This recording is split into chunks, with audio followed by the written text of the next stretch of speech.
Ezoterika va parapsixologiyadan kelgan 4 ta harom qilingan yo'nalishlar. Birinchisi tarot kartalari. Tarot ramziy kartalar orqali bashorat qilish yoki ichki holatni ochish usuli. Ilmiy asos yo'q.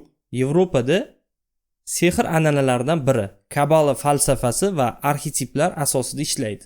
Ikkinchisi astrologiya va yulduzlar burchi. Goroskoplar.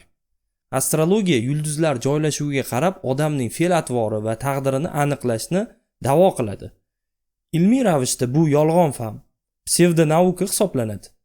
Lekin qadimda madaniyatlarda mavjud bo'lgan. Uchinchisi meditatsiya. Turiga qarab ajratiladi.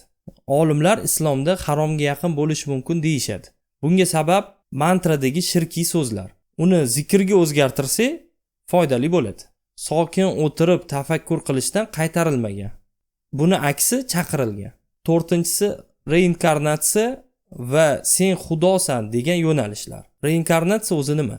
Reinkarnatsiya bu inson ruhi tanadan ajralib vafotidan so'ng yana boshqa bir tanaga qaytib keladi degan e'tiqod. Ya'ni turli hayotlarda yangi tajribalarni to'playdi.